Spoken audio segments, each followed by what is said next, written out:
All right, welcome. Hello, how's it going, everybody? I want to say thank you, for one thing, to Kaboom for kind of getting this organized, and to Dave Kennedy. Welcome. Hey there, thanks. Thanks for having me on. This is really cool. I'm very excited. Yes. Do you mind if we just roll with questions? I'll get this link shared, and I, for one thing, want to know, because we haven't met that much, but how do you typically just, like, describe yourself to people when you first meet? Like, hello.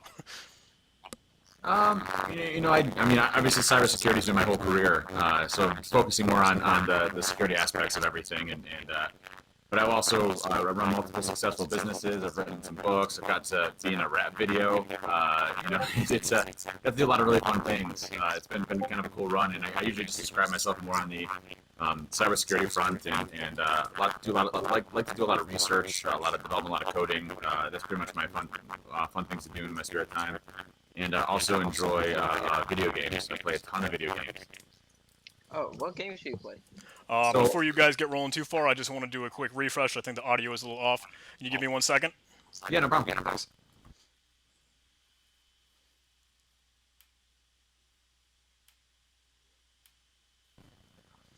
see if we're any better. Do you mind just saying a few words? Oh, I can't hear you guys now. Oh, dang. There you go. I can hear you now. Okay.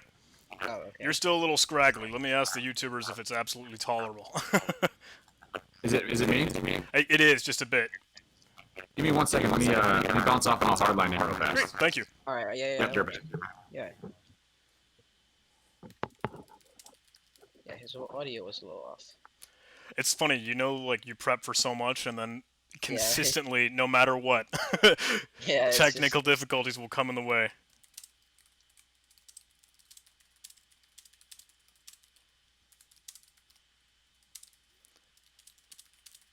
So I have the Google Doc link that is part of the Discord, an announcement. I'll share it in the chat if people want to go ahead and put in their own questions. That's kind of the hope and the idea.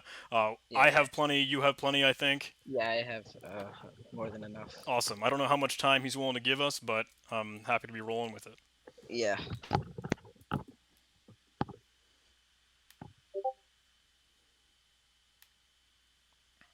Just pull up the. Are you muted now, or you come back in? Sure. Gotcha. I think it sounds better.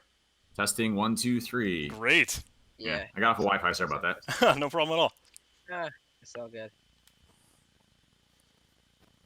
Cool. Thank you for introducing yourself. Right. Yeah. Yeah. Kaboom, you got anything? Oh yeah. I mean, I was asking what questions. What games do you play? So for me, I'm just finishing Destiny 2. I'm on the top 2% of all Destiny players. So I used to be part of clans, speed raids. Wow. I mean, I used to raid probably 15, 20 times a week. So a little excessive there. So I had literally everything maxed out. And just now I've been switching over. Last night I was up to 3 a.m. playing Division 2. So it just got released. I'm jealous. I wish I could stay up that late. Yeah. Same.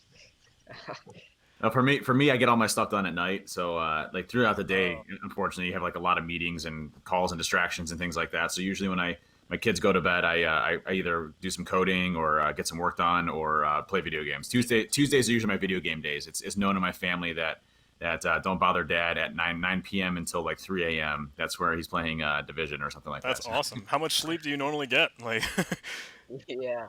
I try to average around 5 to 6 hours. That's usually pretty good for me, and that works out well. And then anything more than that or anything less than that, I get pretty tired. So I usually try to stay with 5 hours. Are you a coffee drinker, energy drink kind of guy, or? A little bit of coffee. I actually gave up coffee for about a year, Nice. And then I do drink some coffee every once in a while, 1 cup. But that's the max I'll drink if I'm really dragging. That's about it. I'm just not a coffee person. Yeah, I used to drink a lot of coffee, a ton. Yeah. And yeah, I switched it out with about a year ago. Just not doing any. I did a lot of Monster energy drinks for the longest time throughout college, and now that I'm kind of doing a little day job, I got to commute, I'll just hit Dunkin' Donuts on the way, and it's coffee for me now.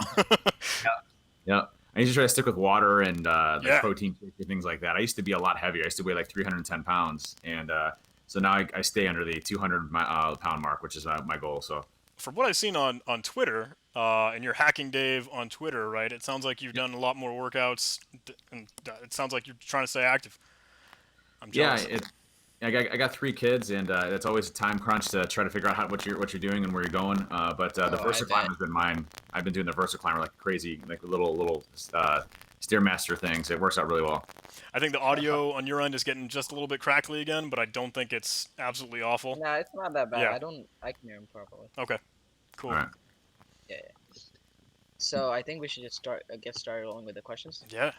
All the small talk. Alright, yeah. All right. So the first question I see here is favorite text editor. Ooh.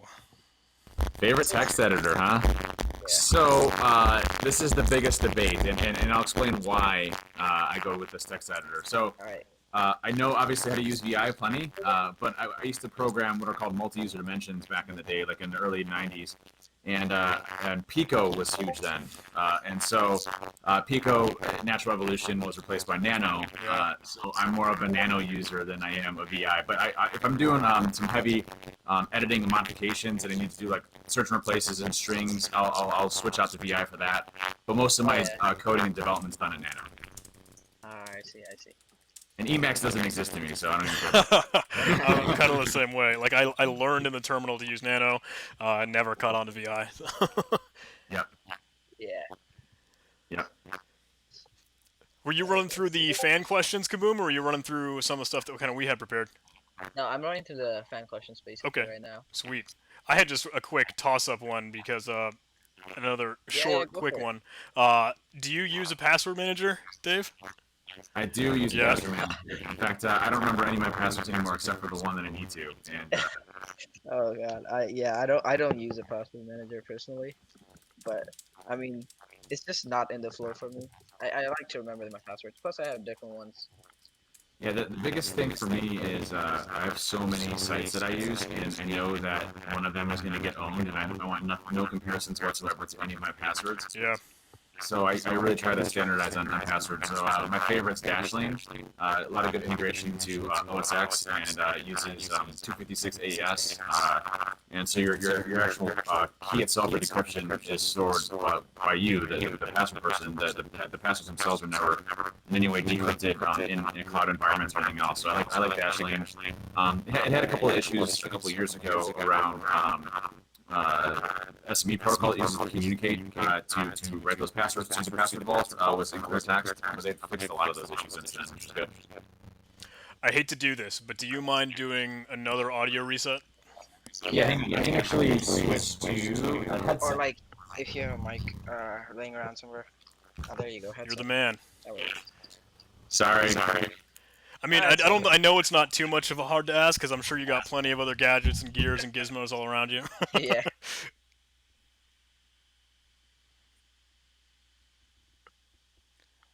All right. There we go. How's it sound? Test or anything? I can't tell if you're I muted. think you're muted. Yeah, you're muted. Yeah, let me switch out to my other mic 1 sec.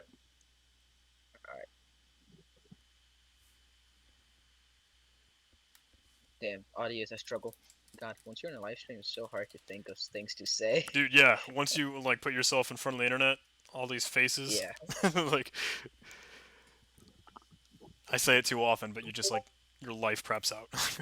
How do I act? Yeah. How do I function? Yeah.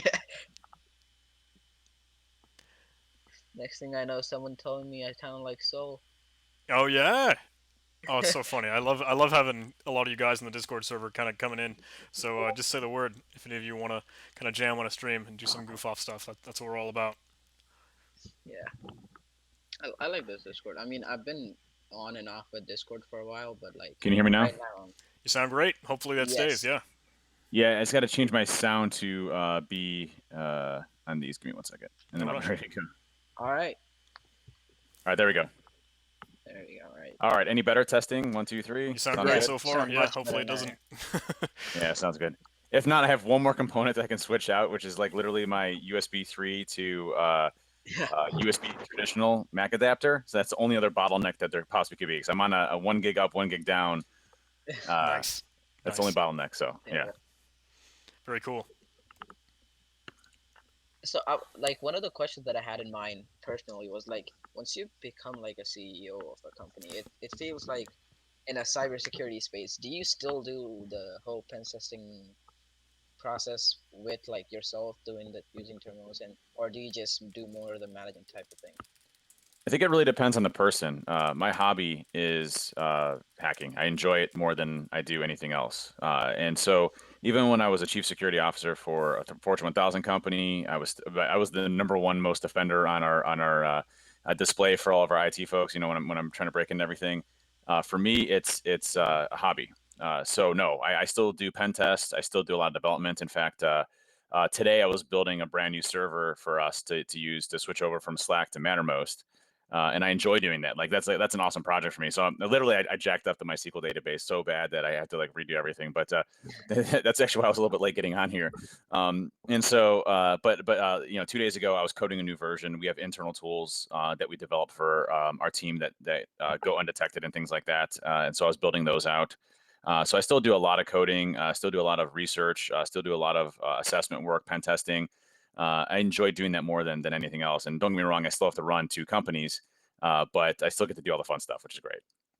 Yeah, yeah, that's really good. Yeah. There was one question that someone had submitted, and I feel like it's almost unfair. But they ask, what do you prefer working with, Trusted Sec or Binary Defense, between your two companies? Like, is that all right to ask?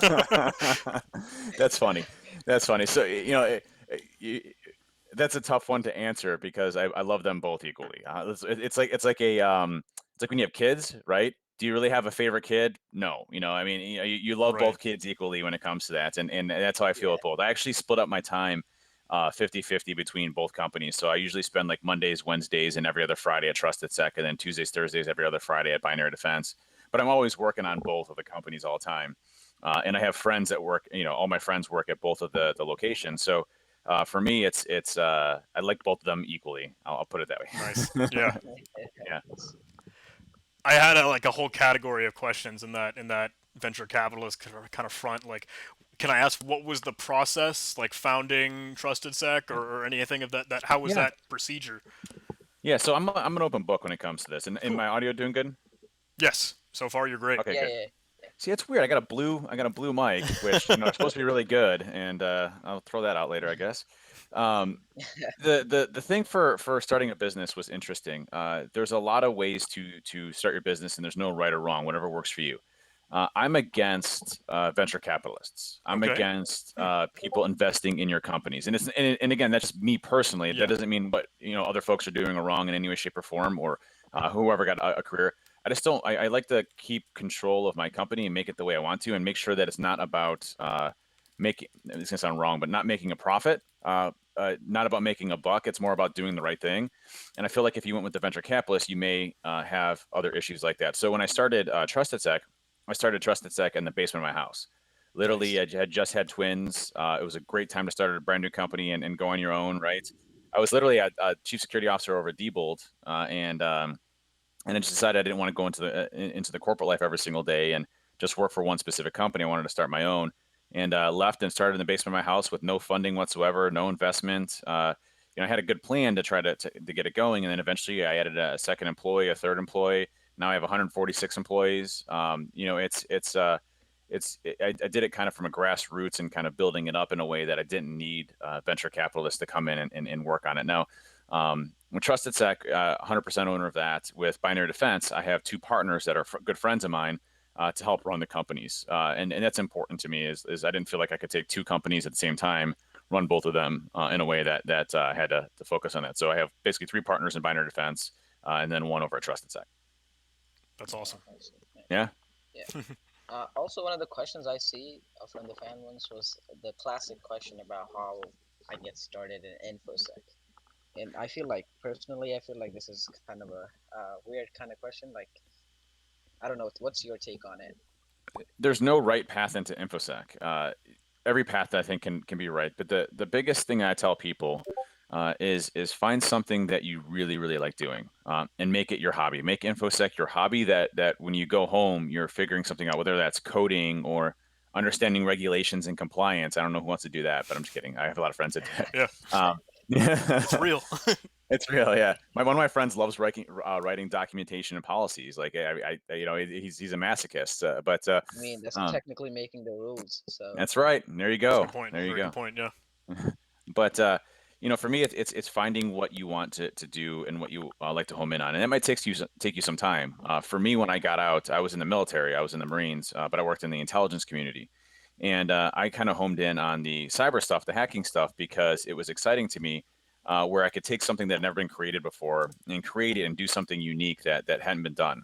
And I really like that thing. I like getting around Windows protection mechanisms. I love getting around the latest endpoint detection tool. I love getting around the latest security system that they've invested millions of dollars in. I just shattered it with 10 minutes of code. I love Nice. that stuff. Right? That's what gets me excited when I'm doing things, and that's where I found my niche at. And I just say, find your niche of what you like, whether that's web applications or forensics and incident response. If that's being on the defensive side, doing threat hunting, all of those things are so important to this industry.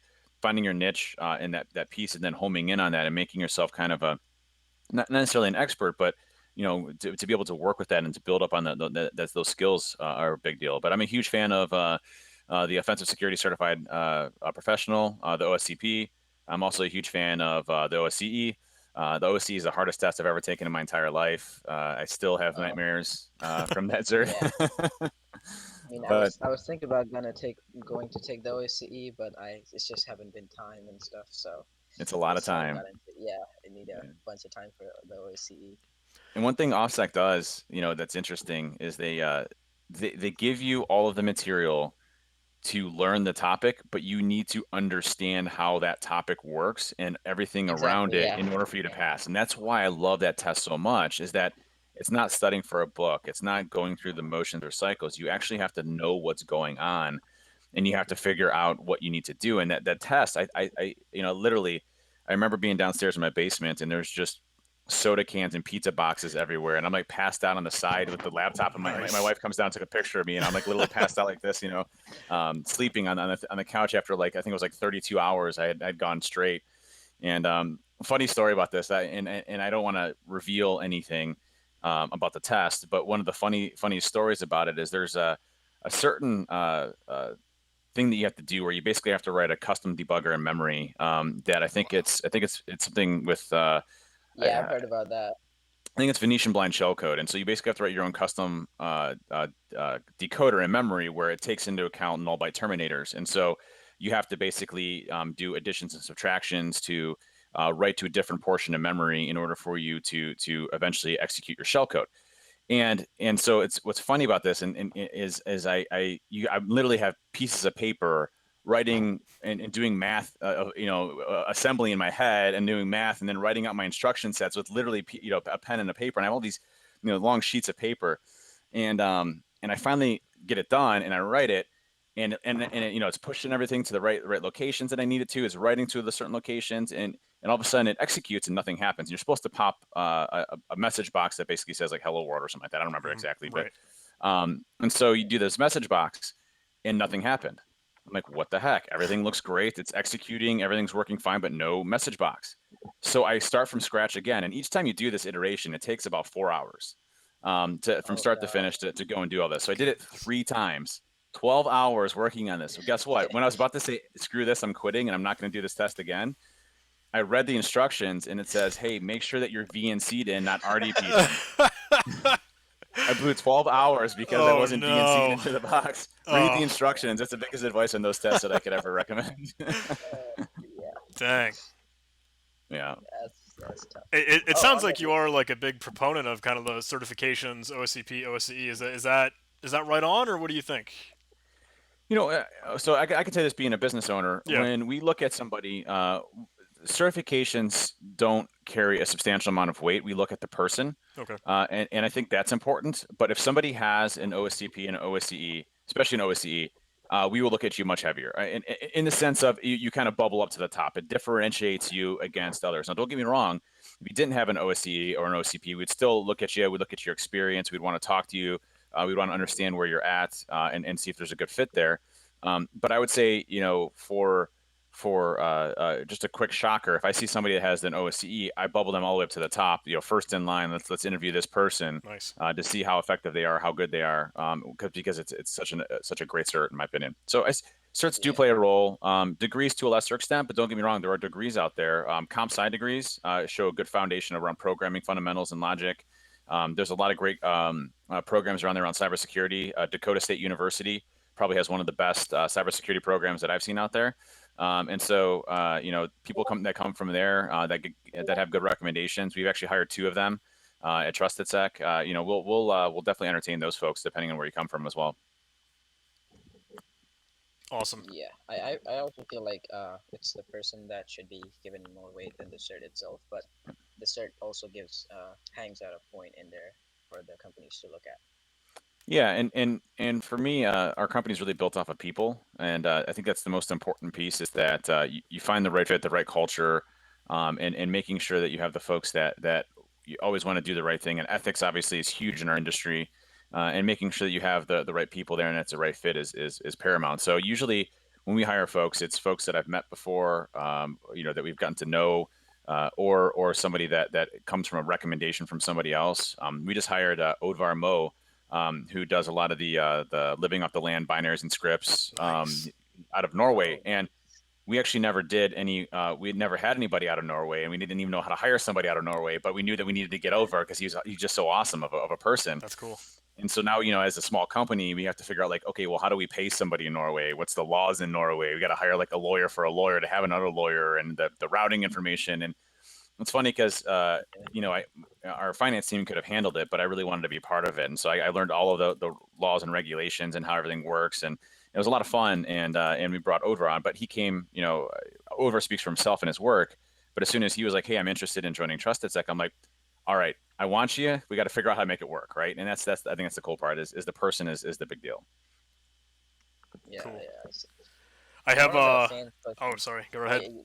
go ahead, John. No, I was saying is it. I have the Tribe of Hackers book, which I know Oh you are yeah, a part of. I went to Yeah, B-Sides Nova, and it's got signatures in here, and one of the pages from Georgina. So it's just very very cool. And I know your stuff in there. It just sounds to the T what you're still preaching now. So it's great. yeah, it's awesome. And shout out to Marcus Carey for that Absolutely. one, putting that together and getting so many awesome folks together to be able to write about their experiences. This industry really is growing, and we're such in our infancy stages around this whole place. And there's so many. That's the thing. Like when I got into this industry, it wasn't really an industry. It was a bunch of folks kind of slinging code together in a room and nerding out and playing video games and things like that. And we had Bruce Potter and the Cult of the Dead Cow and Nice. Shmoo Group and all those folks kind of paving the way. And and so so many good experiences in there around how people got into information security and things that they struggle with and things that they work on. It's just a great resource. And Marcus did that by himself, with the help of a few other folks. But I think he published it by himself. He just did everything himself just to give kind of back to the community. And I thought that was really awesome of him to go and do. Marcus gets a huge shout out for that. Yeah, I've been going through it during my lunch break, and it's just really inspiring. Also, a little bit of imposter syndrome. I'm like, man, I don't know anything. It's I good. get that every day. And Yep. imposter syndrome, it means that you're staying humble and you're the perpetual noob of learning things every single time, and that's where Absolutely. we're all at. It's funny. Like when I talk to HD Moore from Metasploit, I'm like, listen, man, I. I'm just, he's just such a smart brain, and you're listening to him talk, and you're just like, okay, I don't know anything, and then, we all have our areas of expertise, and For sure. our unique experiences are what make yeah. us there, and there's no imposters. Everybody's trying to do the right thing, and try to learn and just gain more experience. One Cool. of the questions from the fans were, what do you think about Guitar, the new tool? Ghidra. Yeah.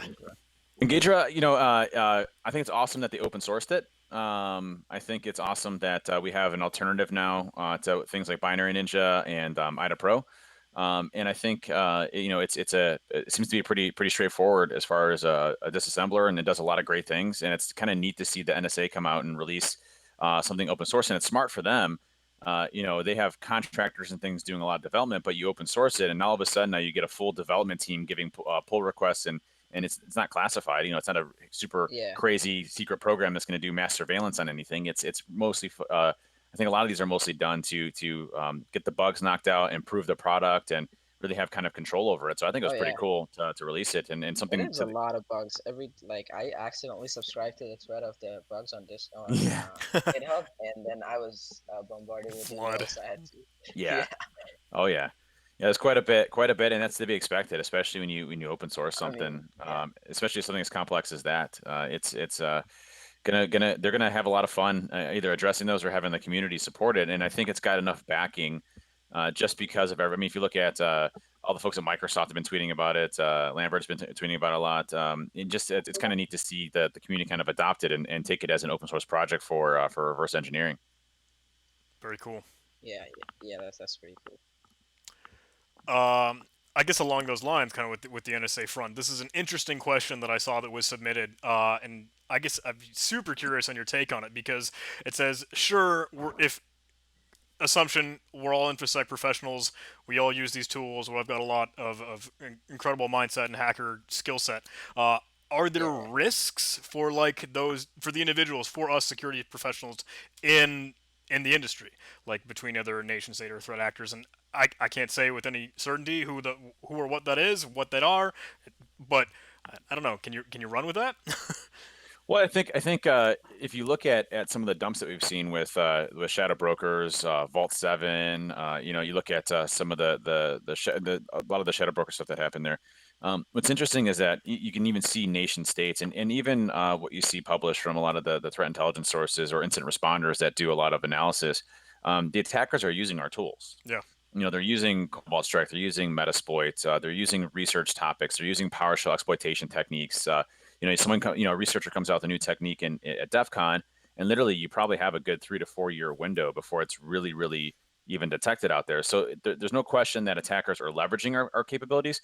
And I'm sure they would want access to a lot of the high end researchers that are doing a lot of this to get an early warning notification so that they Right. can get access to it. I personally have not seen researchers directly compromised, but I also have seen researchers speaking at Russia. I've seen researchers speaking at China, and I would hope that they're throwing their technology away and burning it with in a gasoline bucket very quickly after they get back. But you really never know, and I think a lot of the surveillance stuff is very difficult, especially when it goes to an individual to even detect.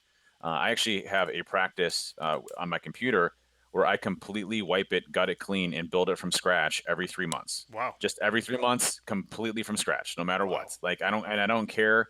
If it takes me 2 days or 3 days, I'm pretty good at doing it pretty quickly. But that's just a paranoia thing for me. Is that what happens if I didn't detect something? And they're on our computer for a certain period of time. And it may sound stupid, but it's just a practice that I got into about 10 years ago, and I've never broke myself of it. Every 3 months, I'm like, I got a reminder. I'm like, all right, time for me to wipe my computer and start from scratch again. And it's fun for me because I feel like it's a fresh, clean computer. It's not fragged all the hell. It's a good way to kind of keep it all kind of nice and neat and oriented, and it allows me to keep my desktop kind of centric. But I definitely think we're targets. I think we're targets specifically especially when it comes to black hats that would want to go after you in some way, shape, or form for trying to make the industry better, or just the amount of research or capabilities that you have on your systems. I think that's really important. What was interesting. I don't know if you saw a lot of designs back in the day, but this is probably going back maybe 5 or 10 years ago. I mean, they targeted Kaminsky and a lot of the other folks, and there was one group that was really sharp. I'm trying to think of the name of them offhand. They're escaping me right now. I'll have to come back later with it on the notes. But they were, coming out all the time, just going after white hats and going after individuals based on their research and compromising their computers and that type of stuff. While it's less prominent now, I think it just happened just more in the shadows. Wow. It was funny. I don't Kaboom. Don't let me run you over if you've got something. But All right, when you yeah, mentioned you can go. when you mentioned like how you often you wipe and clean your computer, that totally just sprung into my head, Mr. Robot. Yeah. And Oh I'm sure yeah. you've got plenty to speak on that if you're willing to. What is it that you do in the Mr. Robot environment, Aurora? So what originally happened before Mr. Robot actually came out, we got a message from a TV show called Mr. Robot, and we'd never Nice. heard of it before. Didn't know of any of the actors or anything like that. It was very hush hush at the time, and they had asked us if we could provide some assistance to help out with some hacking stunts, as well as use our tools on the show itself to release any like infringement or copyright stuff. And so we did that, and I think I sent a book and some shirts and things like that out to him, and had no idea what it was. And then the first season, I started helping out with some of the skits. Some of them didn't make it in, some of them did. One of the ones that I really liked that we were working on that was kind of cool is I don't know if you remember in season one or season two. It might have been season two. I think Elliot was seeing his shrink, his psychiatrist, Mhm. and the psychiatrist was dating this person that was kind of a Yes. sleeping around with multiple other people. I And know so Elliot, exactly what scene you're talking about. Yeah. so there's an alternate stream, something that you might have you never know of what they were actually planning on. So instead of I don't know if you remember, they had Elliot had hacked that guy and then basically called him up and said, I know Yeah. all this information to you, which caused him to break up with the psychiatrist, With right? the psychiatrist, yes. So what was supposed to happen that they just didn't have enough time to shoot was we were gonna have Elliot. It was around the exact same time. I think it happened the same week as the Ashley Madison dump. And so Oh. Elliot was actually going to be behind the Ashley Madison dump and was the one that actually hacked into it and published all the information publicly, so that the shrink would see that this person was on there and give an anonymous tip that boyfriend was on there and all of these things that they were doing, all the messages and things like that, and was going to do that. So I actually wrote up a script that looked like Elliot was hacking into one of the databases and extracting all of the hashes and things like that from Ashley Madison's database. So they didn't Wow. make it. We didn't have enough time because they're already in the middle of shooting, and I got them all the stunts and everything, but they couldn't incorporate into the show. Just kind of a neat alternate plot that went into there that was Yeah. kind of neat. Wow. That is very cool. Yeah, but shout out to all the folks that in Mr. Robot that make it happen. There's been a lot more folks that did a lot more than me on that TV show. I just got to be able to show my tools off and things like that, which I thought was really neat. And what was really funny is was it 2 years ago or a year and a half ago, I got a call.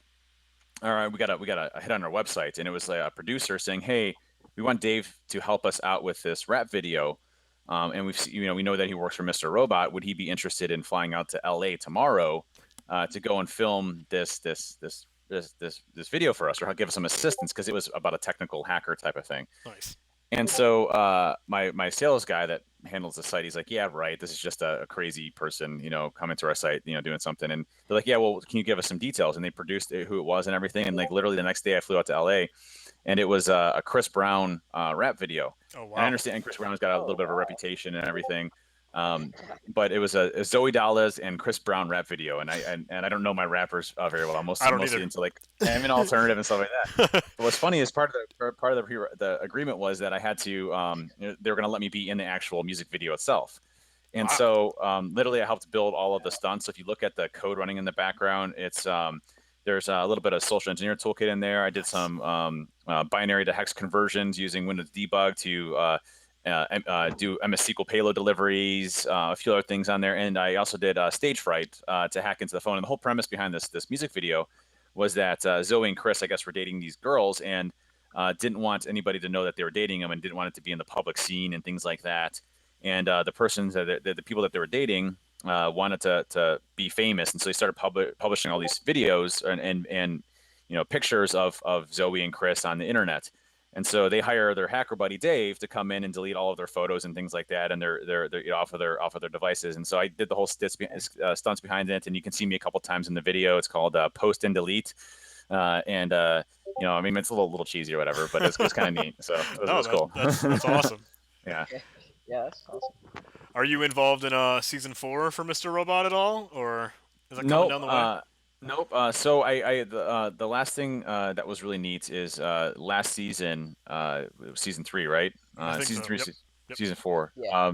But season three, Cora Donna is one of the individuals that is essentially, you look at Sam Esmail as the main producer, and Cora Donna is essentially the technical lead, and it kind of helps with all the things in the background. He's amazing. He's one of the best people I think I've ever met.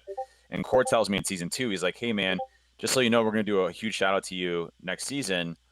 Just an FYI." Oh yes, I have. And I'm, li- and This I'm is like, "What's great. that?" I have no idea what it is. He wouldn't tell me. And literally, it was Elliot saying, "Hey, I'm Dave Kennedy. I work with Craig on the Q4 project." Oh, I You saw know, that on Twitter. yeah, it was Yeah. really cool. So I'm not helping as much anymore, but definitely willing to help them out anytime they need to. They kind of keep it fresh and have different folks working on it, and that's awesome to see.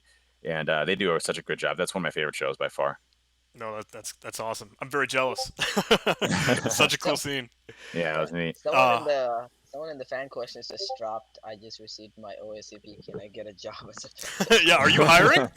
We are hiring. In fact, we have a career section at trustedtech.com. We are hiring right now. So definitely submit your information there, and we'll get back to you on that I'm front. And on my way. OSCP does a great thing, and we have a really great company. It's a lot of fun. We wear jeans and t-shirts, or jeans are optional. I guess you can do sweatpants and t-shirts if you want to. We can work from home. You can work at whatever location you want to. We have flex hours. Like we really try to keep everybody happy. And it's interesting because we're a consulting shop, and consulting has a very high turnover rate. And we lost 0 consultants last year. 0, not one Wow, person left, which is huge. that is Yeah, awesome. I mean, They're never allowed to leave, by the way. Yeah, we hold on to them. Yeah. You have yeah. to sign a contract in blood. It's Nice. no, just Oh kidding. yeah, I Just see. kidding. You mentioned SE Toolkit, and that's crazy awesome thing, especially between Unicorn and everything else you've got. Um, what was kind of your mentality when writing SE Toolkit, or what did you envision it kind of being used for? What did you think would be the most prevalent attack, etc.? Yeah, Anything you can talk to and on in that? fact, there's a new version of SE Toolkit coming out soon. I have version Nice. 8, which I've been working on knocking out all the issues on Git. I got, I think, like 90% of them done, and I also added some new features. So version 8 should be done hopefully soon. But the reason for the SE Toolkit is Chris Hanegi, also known as Human Hacker.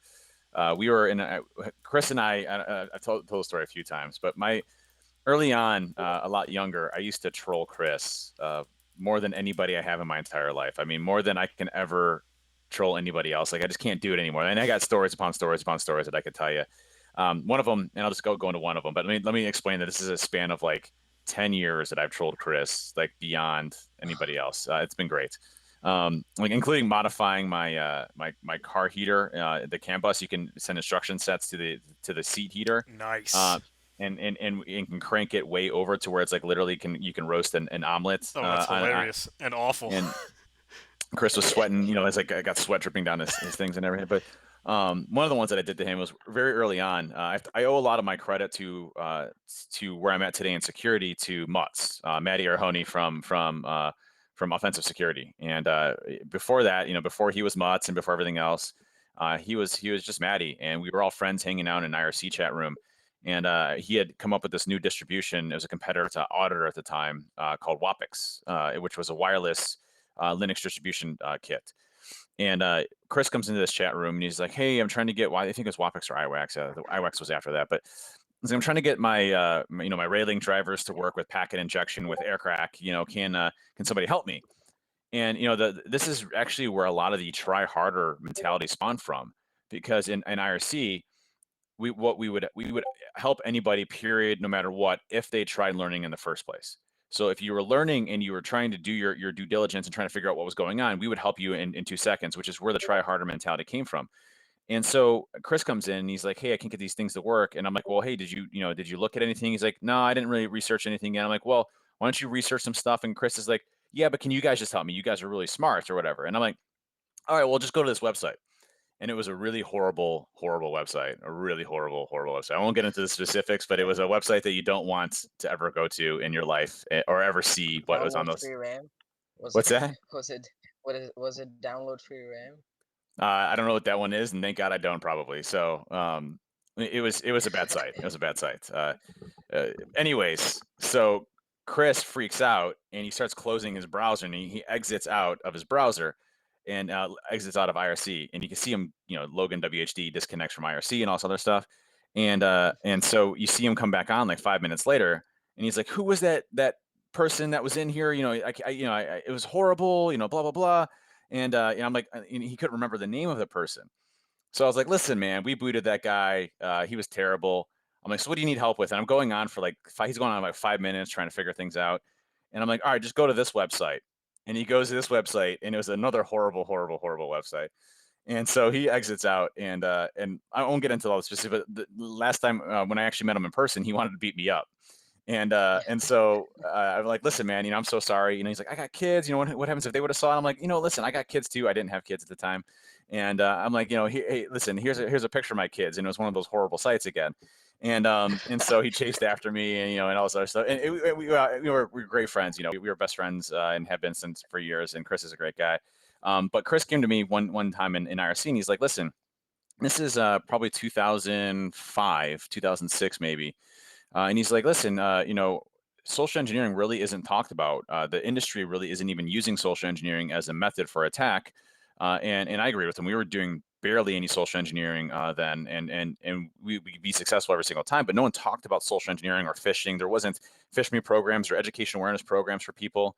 And Chris is like, I really think this is gonna be the next thing. So I want to start this framework around social engineering and really kind of focusing my efforts on this. I'm like, sure, man, let's do it. And so Chris started building socialengineer.org. I started building the social engineer toolkit. The very first iteration was just a mass mailer, and I think it had the Java applet attack in it. And then I started kind of expanding from there, and just kind of grew to its own. And it was really the first phishing tool that ever came out around social engineering and phishing and combining technology with it. And it's grown since then. It's a lot of people use it. It has hundreds of thousands of downloads. It's really neat. It's kind of cool how it all progressed. We had no idea what we were doing. Yeah. No idea. Just kind of did it for fun. One of the fan questions are, what platform do you like the most working on? Like, what operating system do you go the most with? Good question.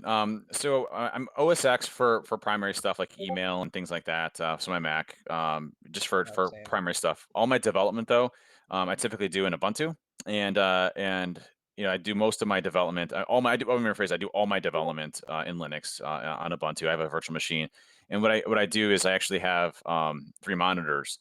And so I'll have Ubuntu on another. I'll have my machine that I'm attacking. If I'm doing research, like if I'm trying to get around like Windows 10, anti-malware scan interface, or MSI, or something like that, I have them both, side by side. And I'm kind of working back and forth, and I can get all my emails on one side. So I can kind of balance all 3 of those at a given time. But I do most of my development in Ubuntu. And I used to be heavy into like Gentoo and things like that, but I just don't have the time anymore to spend on emerging everything to death. I just don't. Yeah. John, did you have any personal questions that you wanted to ask? Nope, I can't hear Uh, John. Yeah, John, I can't hear you. Rolling on the mute button as usual. I was saying I feel you. I use Ubuntu as well. That's awesome. Yeah. My roommates are all running Arch, and I'm like, I just want it to work, man. That's it. Arch is great. I use Arch as well, and I just want it to work. And I don't have a substantial amount of time troubleshooting anymore, so I'd rather just have everything work appropriately, get into my coding environment, and get done, and do some apps to get some updates, and I'm good. So Good, awesome. Yeah. Have you done any capture the flags, or really, what's your opinion on that in that training scene? So funny story about capture the flags. This is probably one of my favorite stories of all time. You have certain epic things that happen in your life that you just look back on as like that was a pinnacle part of my life that I'll always remember and cherish. And so I never did capture the flag. Well, I did capture flags early on in my career. But as I started, I guess building a name and wrote the book Metasploit and things like that, you get a little bit self-conscious, like what happens if I go in and just get destroyed by a bunch of kids? Oh yeah, I know. It's nerve-wracking, right? And so and it's not an ego thing in any way. It's just believe me, there's some great folks out there that are absolutely brilliant, and it's you feel like you kind of have to like do awesome, and it's a lot of stress on you, and I get anxiety and things like that with it. And so there was one capture flag, and this is actually how I really got to meet Iron Geek and Pure Hate and all those guys from originally from the Backtrack development team. We'd all been working on the Backtrack development team for years, and I never really met Martin really in person. And so I got a call from one day, and Martin at the time was had started his own business, more of like an IT repair, IT security company, and wanted to get more into consulting work. And Iron Geek, Adrian, was running a capture the flag at the Louisville ISSA summit. So there was a capture the flag there for Louisville ISSA, and this is probably a 2007, 2008. Anyways, so he's running the CTF, and there's a whole network range that was in scope. And so anything that was in this range is within scope. And Martin calls me, he's like, hey man, can you go on this capture the flag? I'd like to, I'm trying to get my name out there, and I want to show some of my credibility so I can get in the consulting side. And I'm like, dude, listen, I love you like a brother, but at the same time, I don't do capture flags. What happens if someone comes in there and just destroys me, and I'm going to be like, like all hurt and upset? And Martin's like, well, listen, it really mean a lot to me if you could do it. Can you please just think about it? So I thought about it. I'm like, all right, listen, I'll come and do it. So I get to the CTF, and Iron Geek's running it, and we're scanning boxes and things, and we're staying pretty high. And I actually I met another individual that ended up becoming a good friend, Elliot Cutright, Null Threat. Became a good friend of mine from this because he was doing the CTF and he really wanted to be Dave. Like he was up there, like wouldn't even go use the bathroom break because he wanted to be Dave. And this is the type of person that scares me, right? Like Goodness. This guy wants to be Dave, and he's really good. So what's going to happen here? And so we're doing the CTF, and I see this one box, and at the time, Windows Vista was the most recent operating system. Oh. And so Windows Vista, I saw a Windows Vista box there, fully patched, 100% fully patched, no vulnerabilities or exposures on it whatsoever. And so, I'm looking at this box, and I'm like, there must be a reason why this is here. There's got to be something here. And I actually was working on a Windows Vista 0-day. I had a Windows Vista 0-day sitting in my arsenal, and it uses a trampoline attack to get code execution at the time, which had about a 70% success rate or so. I had it pretty stable. And I was working on it for months. And I'm like, listen, I don't know if I really want to use it here because I don't want to burn it, but at the same time, I really want to win the CTF. And so I end up firing this exploit off of this fully patched Windows Vista box. And I get a shell on it, and I'm like, oh, this is awesome. Great. So I start going through it. I'm like, okay, what's the flag in this? What can I use? Maybe if I get this, I get like 100 points, I can win the whole thing. And I start going through, and it's like, C:\/ documents and settings at the time because it wasn't users, documents and settings / Adrian. I'm like, okay, I go into Adrian's folder, and it's got like Adrian's pictures, and there's a whole bunch of pictures in there. And I go to the desktop, and and there's a folder in there that says CTF walkthrough videos. And I'm like, well, maybe if I pop this box, that I could download all these videos, and I know all of the walkthroughs now. So I start downloading all of these videos. And then I'm like, this seems really real. Like all the stuff on here, all the programs that are on here, I'm like, this doesn't seem right. And it's in the subnet range that I'm supposed to be at. So I go upstairs to Adrian, and I'm like, Adrian, hey, do you have a fully patched Windows Vista box with everything, like a bunch of your photos and stuff like that in it? Because like I'm on it now. And he's like, oh crap. And he looks over and it's still plugged in. He forgot to unplug it from the CTF network. And so I had owned Adrian's box on, and we ended up winning it. We ended up winning the CTF, and Martin went up on stage and got the trophy and everything. And Elliot was really close. It was definitely a cutthroat type of CTF. But I think that's the last CTF that I've ever actually participated in as a participant. But I've helped out a ton with CTFs and provided CTFs and walked people through things and stuff like that. Wow. Yeah. Man, what a great story. Yeah, that was fun. At Binary Defense or at Trusted Site, do you guys have any plans on doing training for people or something of that kind? Would you host a CTF? So we do host. So Trusted Sec actually hosts a CTF at DerbyCon every year. Nice. So the whole Scott White and the whole web app team, as well as a lot of the other folks, actually do a lot of the CTF development and a lot of the different capture flag pieces. And we do also do training at Trusted Sec. It's more paid for corporations and things like that. But one thing that we're doing, we haven't actually announced this fully publicly yet, but we're building a brand new building at Trusted Sec. And as part of that, we're going to have a convention center, and we're going to be throwing free training and things like that quite often there. I know it's a local thing, but we definitely do training quite a bit. We'll be at Black Hat this year, so sign up for our Black Hat class. We're doing the basically it's red versus blue, so understanding offensive capabilities and then building defense to detect those specific things. More in the threat hunting and understanding how red teams operate and go after organizations. So that should be a pretty cool one. But we do training as well. It's a lot of fun. Yeah. Also, one of the questions I had in mind is, what do you think about the companies that do the whole pen testing thing just to get it off their requirements and not really try to actually be better at patching systems and doing stuff like that? Are they more in number or do they be less in number? Does that happen?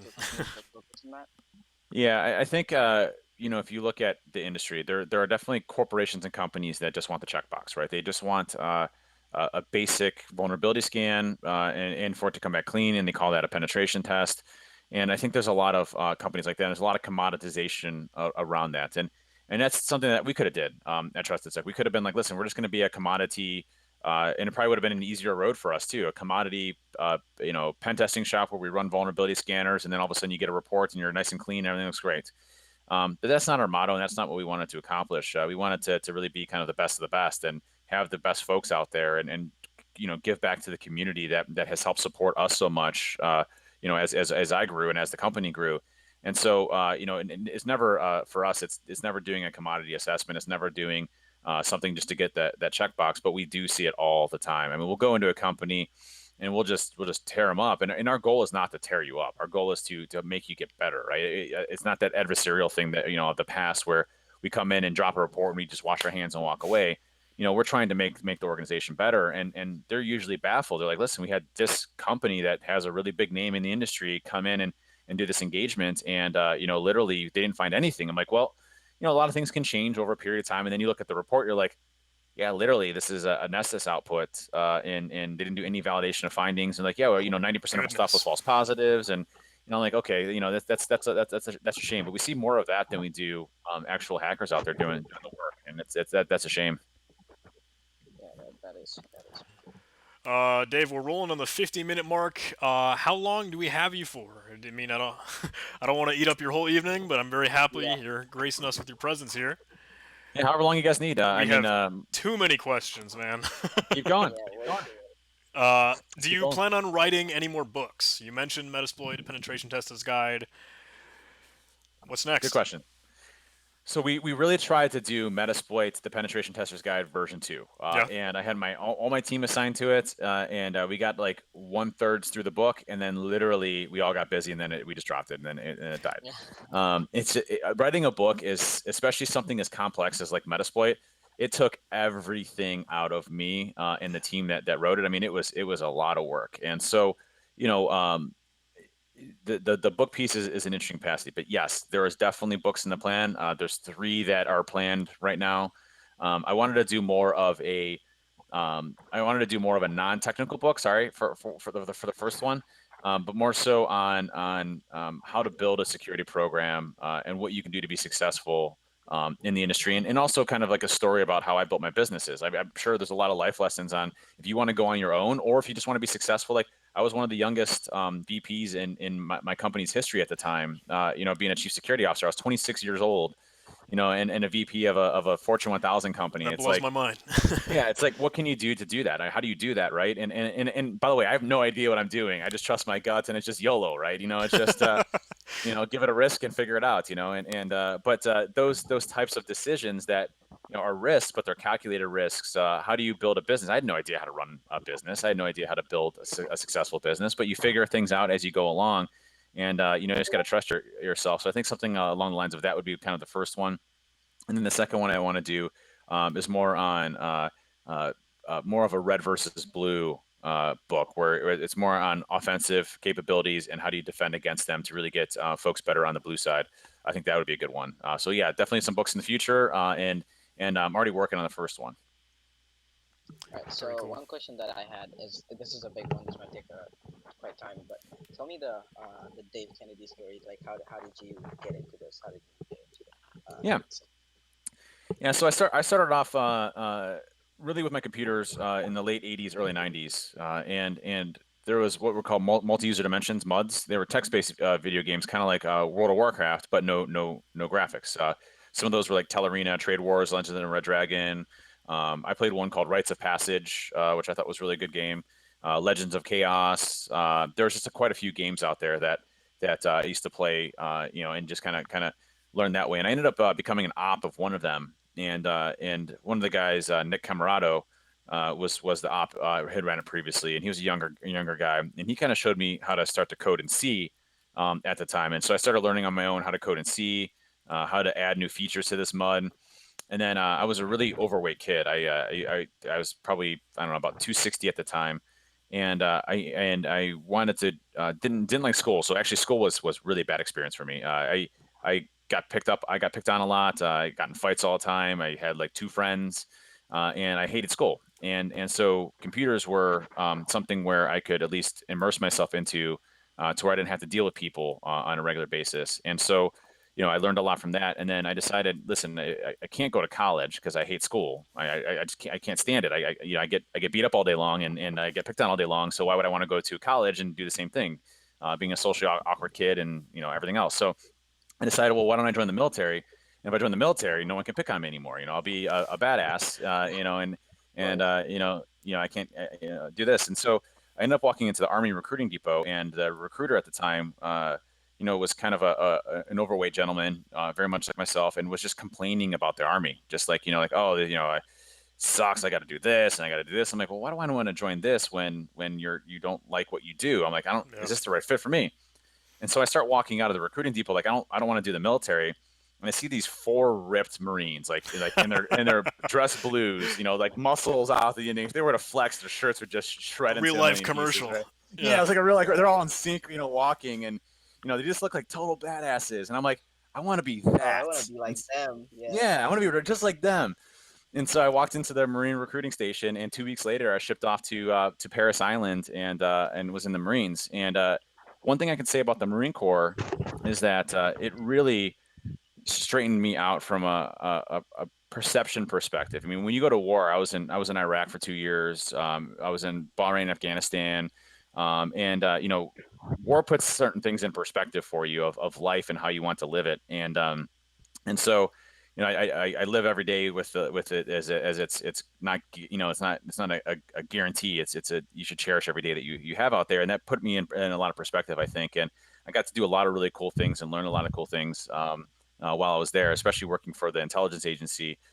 Being able to learn from those folks, it was a lot of fun, and I think that gave me a lot of the backing of where I'm at. And then as soon as I got onto the private sector, I joined a small consulting shop for a little while, and I was able to essentially run their whole consulting practice. We grew from like 4 people to like 50 by the time I left, and I just got to learn from people. I got to learn from their experiences, and I'm kind of like a sponge. I'll take something that someone did, and I'll figure out something cool, and I'll be like, oh, that's a great idea. I wonder if I could do this over here, and it's a whole new exploitation technique. And just being able to understand what people do and understand what others have done and learn from them and learn from folks has been a lot of my success too. That's yes, awesome. that's one good story. Yeah. There are a lot of questions that are like, what do you recommend for a growing high school student, or what do you recommend for an international student, or how do you stand out? And it sounds like, just to like sum up all of those questions in one, it sounds like your answer is just be a sponge, like do as much as you can. Is Number that right? one is sponge. Learn from others. Yeah. And so I learn differently than others. Reading a book is very difficult for me. But a lot of people learn from a book. I would say. I hate books. Like Yes. there's only like Yeah. one book that I've read in a while, and it's called Rework, which is actually here. I'm gonna grab it real quick. Hang Yeah. on. Got my Oh, book yeah. over here, Let's and see I got a that lot of book. bourbon over here as well. So let's see. Hey, bring some over for us. Yeah. I know you mentioned it in Tribe of Hackers, so I was like, that sounds familiar. There we go. Got Excellent. some bourbon there. Yeah. But there's a book that Chris Nickerson from Lara's Consulting at the time, he ran the TV show Tiger Team, a good friend of mine, and he's like, listen, Dave, I was pinging him. I was like, when I was working at that Fortune 1000 company, I'm like, man, I think I want to go on my own. He's like, do it, man. He's like, but read this book first. And I read this book, and it's from the folks over at 37 Signals that wrote Ruby on Rails. Wow. And Oh, it's wow. it's one of the best books I've ever read, and it still applies today. It's like the exact opposite of everything that we're taught in business. Business tells you to do certain things a certain way, and this tells you the exact opposite way of doing it, and doing it the way that human beings are designed to work. And I really learned a lot from this book, and kind of applied those principles to what I do. But I learned more from hands-on. I have to actually do something. If somebody's like, "Hey, this is how you do a Stack Overflow, or this is how you do ROP gadgets, or things like that," I'm like, I don't understand that. And I literally, if I sit down, I remember when I did my first ROP exploit, it was at the time it wasn't even called ROP gadgets. It was an early stage. If you look at man, it was a long time ago. I have to see if I can find that paper. I wrote a paper Nice. on return-oriented programming before it was even called return-oriented programming for exploits. Let me see if I can find it real quick. But it was one of those things where I sat there on my couch for like 3 weeks straight and barely slept until I understood exactly what was happening. Wow. And that's how I Dedication. learned. And yeah, so That is dedication, just- yeah. learning from other A lot people of is dedication. great. And if you want to get your name out there, I mean, just do something cool. And when I say something cool is take an idea that would make your life simpler. And let's just say you don't even know programming. Pick up a book on Python and figure out how to write something. That's what Mutz told me to do. Mutz was like, hey, I'm like, Mutz, I want to learn Python. What do I do? He's like, well, Dave, come up with something cool that you want to do that would help you out and program it. I'm like, well, how do I do that? Good question. That was it. Like and Go.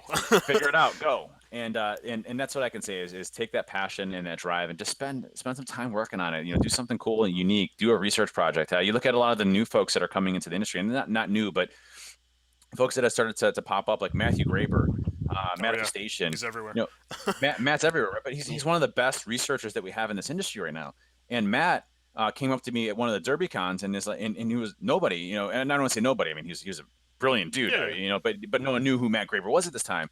And he came up to me, he's like, hey, how do I get my name out there, or what do I do from a research perspective? I'm like, listen, man, do what you do and find a couple cool projects, research it, and do these. And he bounced a couple ideas. I'm like, that sounds awesome. Maybe I'll do this and this. And lo and behold, Matt's the number one, in my eyes, one of the number one researchers out there today. He's just absolutely brilliant. And so like those are the types of things that you can do to kind of promote yourself. Oh, I Start a see. YouTube Yeah. channel. There you go. I kid. That's a joke. Also, are you familiar with like the other YouTube channels like EPSEC or Live Overflow, or people, or any of the folks on YouTube who do cybersecurity stuff? Is that your scene? That's not necessarily my scene on the Yeah. YouTube side, Yeah. But I know like Stu from the Many Hats. Oh, excellent. Yeah. Just- Oh, he's Stu, yeah. great. Yeah, and I he's mean, great. yeah, he's great. He's got a great following as well. And I'm a huge Discord user, playing video games all the time. So, Oh, are you? that's oh yeah, I'm on Discord. You send me the link, I'll join up. Oh, you should join our Discord. That's happening. We That's have. absolutely Yeah, happening. send me yeah, I'll join the Discord link. All right, I'll send you the Discord link later. What podcast do you listen to? Are you in that scene? Yeah, the Social Engineer podcast, Security Weekly. Nice. There's the Malicious Life. That's a good one by the Cyber Reason folks. There's a few other ones too. I'm trying to think. But yeah, those are the main ones that I listen to on a regular basis. The Trusted Sec podcast. It's funny because my folks actually run the Trusted Sec podcast, and in the summertime, I love hearing them just kind of banter about work and things like that. And so I'll actually listen to them as I'm mowing my lawn. It's my one thing I do in life that is like my peace. I take my phone, I leave it away, and I just listen to the podcast as I'm riding on my mower. To do my 10 acres of land or whatever to mow the lawn. So Yeah. I enjoy that. Have you do you know about Hack the Box or any of those kind of providers? Have you heard about them? Yeah, I've heard of Hack the Box, and a few of those other ones out there too. Basically simulation in labs that you can kind of do a lot of your testing on, right? Yeah. What is your take on CTF being as closest to the real world? Like, you don't want to go as far as to having it fully patched in the latest OS, so it's so hard that one has to develop a 0-day to get into it, but Yeah. it's not as easy as to so you can just get in. I think there should be a lot of range variations on skill and points, and I think you can. And usually when we try to build CTFs, we build them from a staggered approach where things are super easy, like running a basic exploit gets you access to it in Metasploit. No obfuscation techniques or no ways of Some getting around Eternal it. Blue or something simple. Right. Yeah. And keeping it easy that way, or application flaws where, hey, you have SQL injection and it's got the XP command shell store procedure already enabled, and it's it's a very simple way. There's no nested queries or things like that. And so I think making easy ways for people to learn and to walk through those is really important. And then building up over time. Maybe you have some skills around reverse engineering, so you have an application you have to get access to in order to extract some information. You have a little bit more development on the web application side, a little bit more on the exploit crafting or bypassing certain Windows protection mechanisms. I think those are all important skills that you can kind of build up over time, and I think CTFs are a great way with that. I also think that bug bounty programs are great as well. Being able to test your skills and to kind of home in your skills on certain areas with bug bounty programs are also great as well to kind of learn all that and do hacking legally, which is great. Oh yeah. Huge advocate. I've been trying to keep up with HackerOne because I know they've got a lot of press recently with like how many X million dollars that they've given out in bug bounties now, and that's crazy cool stuff. Oh yeah, it's so crazy. Yep, that's awesome and well deserved. Well deserved. Oh yeah, definitely. I'm scrolling Let me through see these the questions here. We got like 41 in a backlog, and like what have we covered and what have we not? How do you find a mentor? Oh, Thoughts? That's I don't know about that one. So I actually mentor quite a few people, Oh, and I spend a lot of time mentoring.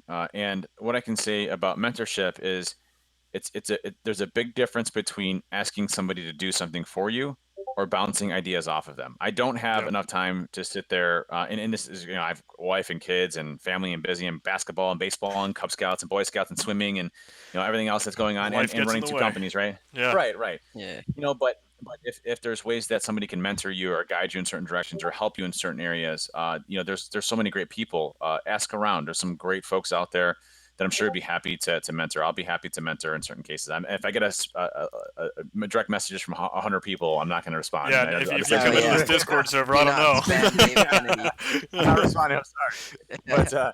But if you have questions and you're like, hey, I'm looking at doing this, or what do you think about that? Or, I'm looking at doing this as my career path, or how do I even do this? Those are things that mentors can definitely help you out and kind of guide you through.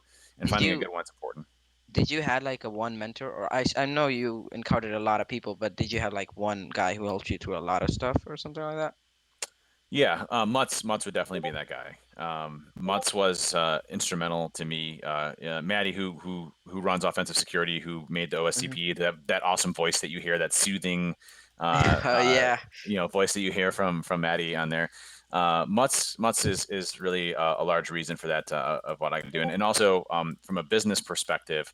There's an individual guy named Scott Angelo who really mentored me from being a kid that just wanted to break into stuff to actually understanding the business aspects of things and the larger picture.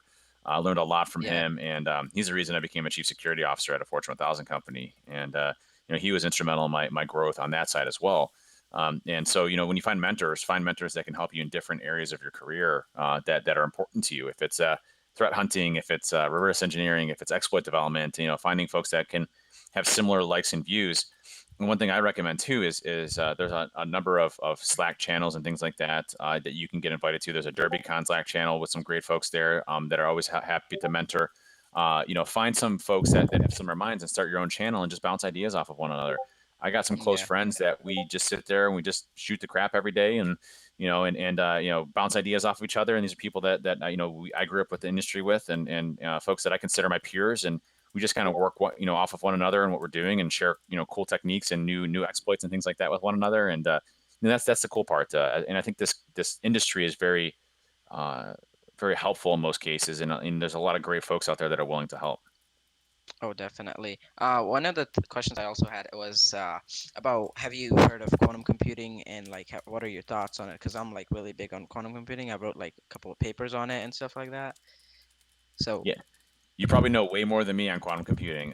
But one thing I can say is that, if you look at quantum cryptography, what's happening with that, the ability to break basically all passwords as we know it today in the future, yeah. all of that stuff is gonna have some really applied principles to how we do things today, and I think it's gonna be really interesting. I'm still seeing a lot of what IBM came out with the first, like, essentially homebrew quantum computer, right? Recently. Yes, yeah. Uh, And they made it a public so people can use the quantum computer to make algorithms. Yeah, it's crazy. It's going to change what we do in the future for sure, and I'm sure it's already being leveraged by multiple intelligence agencies. Uh, Oh but yeah. uh, but I think that's definitely our future, and I think that's where a lot of it's going to be headed towards. But it's going to take a lot of time for change. Oh, it will be, but I feel like do you think that cybersecurity space would change a lot on this area? Because companies will start acquiring quantum computers, and most of the time, penetration testing is about companies, not individuals. Yeah. Well, I think if you look at any new technology, there's the potential for displacement or the potential to change things. But I don't think it's going to be in any way like a nail in the coffin, or it'll cause us to navigate in different ways as technology progresses. And so if you look at, like, right now, the big hotness right now is machine learning and artificial intelligence and all of these other things out there that we see, and in applicability and practicality, it really hasn't changed much for us as hackers, in any way, shape, or form. And so I think if you look at what we're looking at in the future, it may just be different, but just a different way of us going after things. I wanted to ask you about the machine learning side of the house because like I didn't want to touch on the too many of the big floaty buzzwords like Yeah. blockchain or Uh, whatever. But with machine learning, as some people had bring to the conversation, is what about the heuristics and the stuff that happens for endpoint protection? Would that change? And the answer that I see and hear most often is like, yes, but it's not so much that it's going to be a game changer. You still need Right. someone That's to what look. I Is that usually is tell that where people to. you're at? Yeah. Yeah. Yeah, so if you look at where machine learning is at now and where I can see it go in the foreseeable future, the problem that we have right now in this industry is that we have a massive shortage of folks that understand what techniques and attacks look like.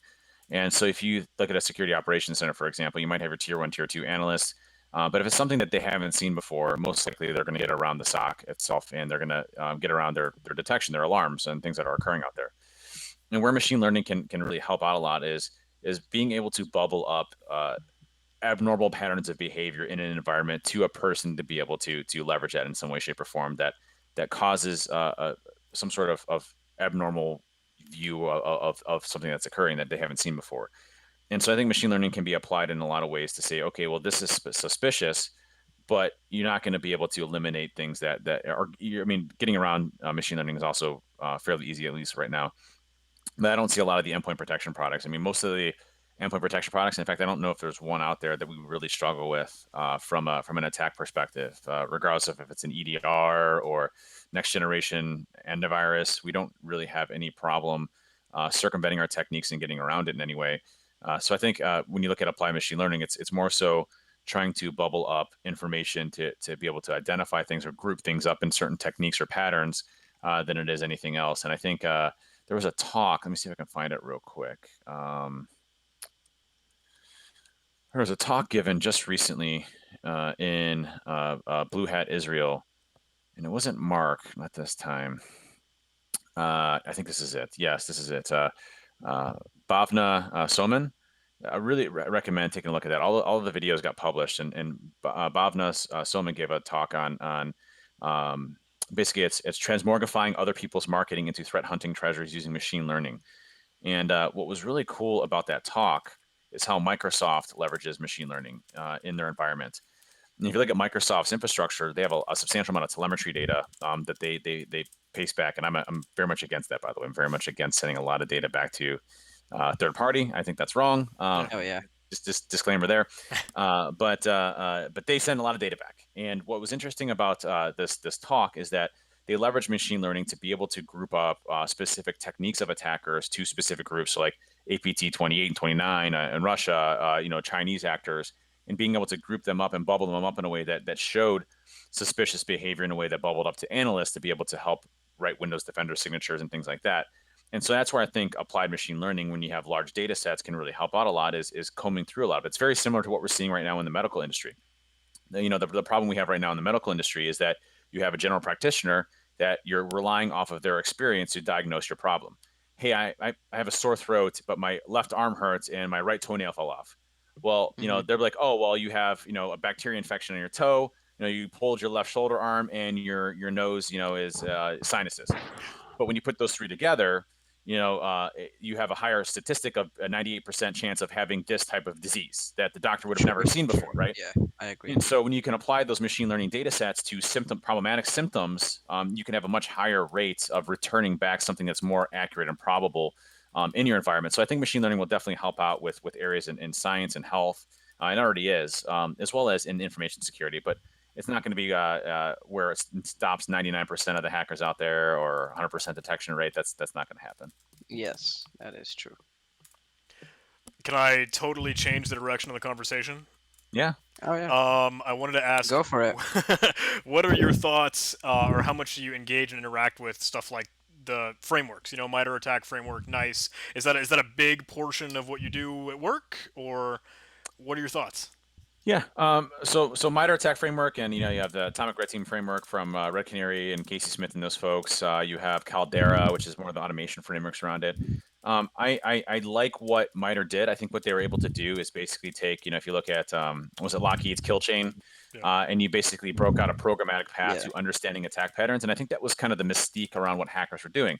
Companies would try to patch, and they thought that was fixing all the patterns that an attacker would leverage, but in most cases it wouldn't. A user clicks on an email, opens up a document, and all of a sudden now They do privilege escalation. They do persistence. They do post exploitation. They move laterally across systems. They exfiltrate data.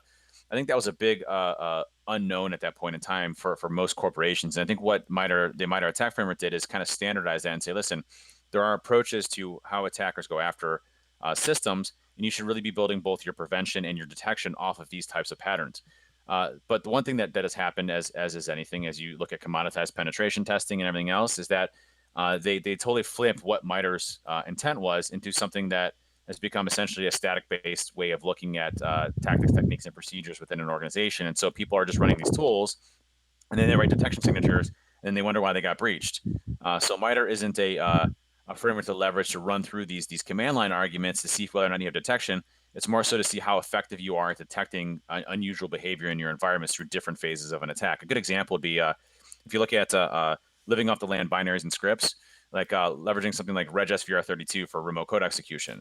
regsvr32 is a code signed binary that allows you to go to a website, download an SCT file. It doesn't have to have an SCT extension, and then execute code directly into memory without touching disk. Circumvents a lot of things like EDR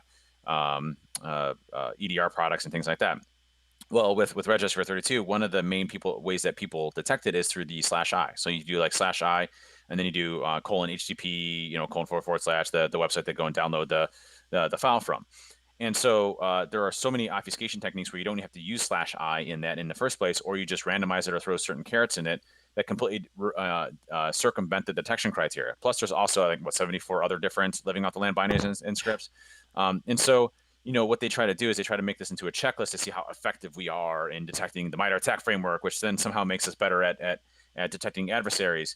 When most of the stuff in MITRE is actually pretty stale. You're talking, if you look at a lot of the techniques, it's 2010, 2013, 2015 as those attack vectors. So it's a great framework to help frame your mind around exploitation techniques and what happens after an incident or after a breach has occurred.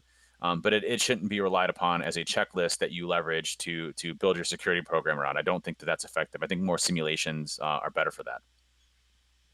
Cool. Yeah, I've been trying to go through the MITRE attack framework stuff, especially through their website. Is just kind of gauging the different groups or threat actors that we're finding and pinpointing what those TTPs are, or how they kind of correlate across many of them. So Yep. Yep. And that's the right way to do it. yeah, That's the right way to do it. Yeah. Well, I mean, you guys are probably professionals. Not really me, since I haven't had a job in cybersecurity yet. no, But no, yeah, what? We're never professional. no. Trust me. But I have plans on going to college too, so Heck I'm yeah. probably Yeah. gonna go in college and then probably get in the job industry. But what I was wondering is like how often or what do you look in a resume most of the time? So some quick things that I look for. First of all, a GitHub page is great. Your contributions or your coding languages, if that's what you're applying for. So like GitHub already jumps out at me pretty immediately. Like I said, OSCP OC does, but Hmm. also more of your desire to learn, and that's the toughest part to get out of a resume. Um, True, true. I don't know you. I'm saying just Yeah, in yeah, yeah, general. I yeah. don't know you. I don't know your passions. I don't know what you focus on. And so when I open up a resume, what I look for is what your passion is. And you can list, oh, I did this at school. I learned this, but here's the projects that I did, and then I took it and did this, and then I wrote this, and it was this. You can see that somebody took something and it wasn't just a homework assignment. They made it better. They spawned a whole new rational thinking, and you decide to write your own tool or do something different. Those are the experiences that we look for and that we can build upon, that are really important. And we actually just started our internship program last year. At the very end of last year, we had our first intern, and now we have 2 interns this year. We're going to be adding probably 5 or 6 more this year. And that's what we Oh, look for, is that passion of people to come in and say, listen, this is what we want to learn. that is very good. So it's not a remote internship though, is it? Yeah, we don't care where you work at, Oh, or where you work out of. cool. So if you want to come to Cleveland, Ohio, it's yeah. But no, we have folks all over the world. We have folks in UK and, as mentioned, with over in Norway, people stationed all across the United States. It doesn't In matter to us. Norway. Yeah, All right. Norway's awesome. Yeah. I don't mean to keep kind of being like popcorn style, different themes and different ideas on questions. But I thought this one was interesting. Your view and your thoughts on third-party source code, like dependencies or external libraries. Do you think there's risk? How do you avoid that, etc.? Any thoughts? So I actually look at application development now as starting to become more problematic than Danger. social engineering. Social engineering, and it's funny because you look at the Web 2.0 boom, and everybody's like, "Oh, our web apps are so insecure." SQL injection, OWASP, and Mhm. OWASP was all that anybody talked about. OWASP was it. You talk OWASP, that was the definitive standard. Here's your OWASP top 10. We're going to do waterfall. We're going to inject security into the SDLC, and we're going to do all this. And then all of a sudden now it's like agile. Agile, DevOps, as this full extension of everything. And so now crank out code, screw, screw waterfall, screw the QA testing and everything else. And we've actually seen a flop where we're Goodness. breaking in more on web applications now than we ever have before in the past. And so it's kind of this old is new, new is old again. And you look at social engineering, everybody's talking about social engineering. Now that's, it's been played out. You have phishing campaigns. I mean, don't get me wrong, you're never going to fix it. But now web applications are again back to it. And if you look at third-party libraries, absolutely, the dependencies that you're using, keeping those dependencies up to date, embedding those into your code, migrating off to new ones. I mean, it's a mess. And unless you have a really good structure around that, it's something that it's really difficult, especially as your application grows in complexity, to keep your hands around. So as you go through, making sure that you're doing appropriate testing. Try to do as much automation testing into security source code analysis and things like that. There are some great tools out there that will automatically scan your source code looking for specific things. In fact, there's a great talk at DerbyCon that was given a couple years ago. Look up, and Jimmy works with me. Look up Jimmy Bird, BYRD, and he's probably one of the sharpest folks I've ever met. And he gave a talk on security and agile development, and probably one of the best ones I've seen. It's only a 30-minute long one. It's a stable talk, and just goes through the tools and techniques you can leverage for a lot of the automation testing. It's called automation your security automation your continuous integration process, and it's a really good one. One of the questions I had, this is like last question. Let's do it because it's been a long time. But uh, so how did you get in the process of finding DerbyCon? Because I know you also founded DerbyCon. So Yeah. how was that experience, and how did you came up with the idea? So DerbyCon actually started off with Adrian Crenshaw, Iron Geek. He asked me. He's like, "Hey man, I'm looking at just throwing a small, tiny workshop together. Would you come teach Metasploit for a day, Nice. or an exploit development for a day in Louisville?" I'm like, "Sure, man, of course. Just let me know when, and I'll be there." And so I drove down to Louisville, and we were hoping to get about 20 people in the class. We ended up getting about 120 people in the class. Yeah, multiply It was that awesome. by Yeah, six. yeah. Yeah, and that's actually one of my buddies, Bill Gartner, Ansi. That's when I actually first met him, and he told me the story when we first met. He's like, "Oh my God, I'm peeing next to Dave Kennedy right now," and that was his moment That's of funny. when like he was like, "I'm a That was little the check nervous." mark. Yeah, that was a check mark. He was peeing next to Dave, and so I thought that was really funny. It's But a bucket we list, yeah. decided. Yeah, I got his bucket Yeah. checked off. I got the pee next to Dave. So anybody wants to pee next to me, that's fine. Anytime. That's whatever. Flying to Ohio Um, tomorrow. yeah, if I to Ohio, Yeah. I drink a lot of water, Bourbon. but yeah, bourbon too. The Bourbon bourbon too. is next right there. Bourbon's sitting right here. Afterwards, after this long day of training and everything, Adrian, myself, and Martin, another guy named Alex Ka, Jamie Murdoch, I think, was there as well, one of my buddies, and we all went to this pizza shop, this podunk pizza shop afterwards, and we were just sitting there, and I'm sitting there, and I'm like, listen, guys, we got 125 people by not even talking about it. Why don't we throw a con that it's all about helping people and teaching people and going back to like the family roots, and it's in Louisville. It's like the Southern hospitality thing, and I started kind of formulating ideas, and everybody's like, yeah, let's do it, and it all just kind of it was funny because I went home. I was in the car ride driving. It's like when you have those callings in life where you're like, you need to do this. That voiceover, you're like, you need to do this, and you need to risk everything to do it. I was like, all right, let's do it.